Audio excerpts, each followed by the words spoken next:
한 주간의 이슈를 짚어보고 앞으로 어떻게 될지 앞으로에서 알아보도록 하겠습니다.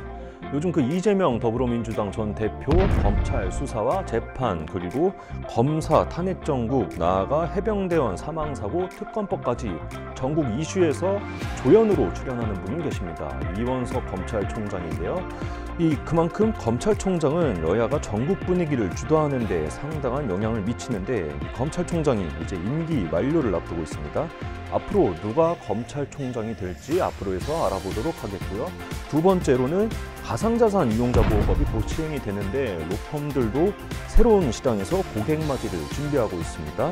앞으로 시장 전망은 어떤지도 양윤석 변호사와 앞으로에서 알아보도록 하겠습니다. 선생님 어서 오십시오. 안녕하세요. 예, 먼저 이원석 검찰총장이 이제 임기가 9월 15일 날 끝나는데 차기 검찰총장 인선 과정 어떻게 됐는지 설명 부탁드립니다. 예, 일단 이 총장의 임기를 약 2달 앞두고 법무부에서는 검찰총장 후보 추천위원회를 구성을 했습니다. 예. 이 위원회를 통해서 후임 검찰총장 인선 작업에 착수를 했는데요. 예.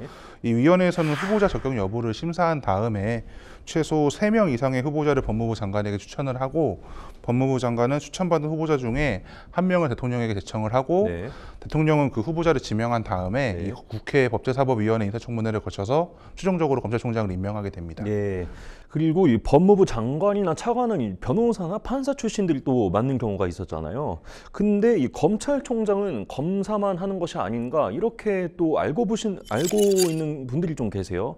근데 이게 또 판사나 변호사도 검찰총장을 맡을 수 있는데 이거 좀 설명 부탁드리겠습니다. 일단 이 검찰청법에 의하면 네. 검찰총장의 임명 자격은 15년 이상 판사나 검사, 변호사로 재직할 것을 요구하고 있습니다. 네. 그렇기 때문에 판사나 변호사도 검찰총장으로 임명이 가능한 것이고요. 예. 이 변호사 자격이 있는 자로서 대학에서 법학을 가르쳤다거나 국가기관 등에서 법률 사무에 종사한 사람도 동일하게 임명 자격이 있습니다. 예, 그러니까 이 검찰총장은 검사만 해야 된다 이런 명문 규정은 없는 거잖아요. 이 비슷한 경우인데 검사를 하다가 변호사를 하다가 다시 검찰로 들어와서 검사장까지 하는 경우도 네. 있어요. 윤석열 대통령이 또 그런 경우인데 일단 어떻게 이게 가능한 건지 좀 모르시는 분들도 있을 것 같아요. 예, 일단 현 로스쿨 제도를 기준으로 설명을 드리면 이 검사 임용은 신규 검사 제도와 경력 검사 제도로 구분이 되어 있습니다. 네. 이 신규 검사 제도 같은 경우에는 이 로스쿨 재학 중에 검사 임용 시험에 통과를 하고 네. 변호사 시험에 합격한 자를 대상으로 검사에 임용하는 절차이고 네. 경력 검사 같은 경우에는 변호사나 판사 등 법조 경력을 가진 분들이 검사로 지원을 해서 네. 임용이 돼서 검사의 길을 가는 경우입니다. 이 대부분은 이 검사 임용 후에 뭐 직을 내려놓고 변호사로 일을 하시다가 네. 다시 경력 검사로 임용이 되는 경우가 있는데요. 네.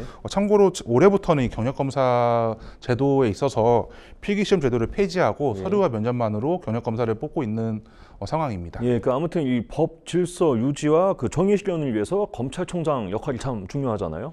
예, 일단 검찰총장은 검찰 사무를 총괄하는 자리이고 네. 검찰청의 공무원을 지휘 감독하는 자리이기도 합니다.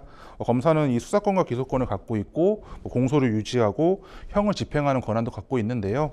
이러한 검사들을 지휘 감독하는 매우 중요한 자리라고 할 수 있습니다. 예, 그 검사 동일체 원칙이 갑자기 생각이 났는데 일단 그래서 차기 검찰총장 이 현 정치 상황에서 어떤 인물이 좀 돼야 할까요? 예, 일단 검찰총장 추천위원회가 지난 8일부터 15일까지 국민청구 절차를 진행을 하고 있습니다.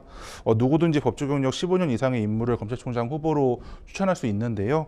현재 논란이 되고 있는 검사들에 대한 탄핵안 발의나 여러 사안을 좀 면밀히 대처할 수 있는 인물이 차기 검찰총장 후보자로 추천이 되었으면 하는 바람입니다. 네, 지금 화면을 보시면 추천위원으로 이제 노무현 정부 때 검찰총장을 지낸 정상명 전 총장이 이 위원장을 맡았고요. 당연직 위원은 이제 배형원 법원행정처 차장, 김영훈 변협회장, 조홍식 한국법학교세 회장 이런 분들이 계시고 비당연직 위원은 또 정 전 총장 외에 이진기 성균관대 로스쿨 교수님 또 이런 분들이 또 계십니다. 잘 들었고요. 두 번째 주제로 넘어가 보도록 하겠습니다. 가상자산 이용자 보호법이 이제 곧 시행이 되는데 이 로펌도 새로운 시장에 대비해서 이 준비를 하고 있잖아요. 이 가상자산 이용자 보호법 일단 뭔지 설명 부탁드립니다. 예, 일단 19일부터 가상자산 이용자 보호 등에 관한 법률이 시행이 될 예정입니다. 네. 이 법은 투자자 등 가상자산 이용자의 자산을 보호하고 불공정 거래 행위를 규제하고 가상자산 이용자의 권익을 보호한다는 목적뿐만 아니라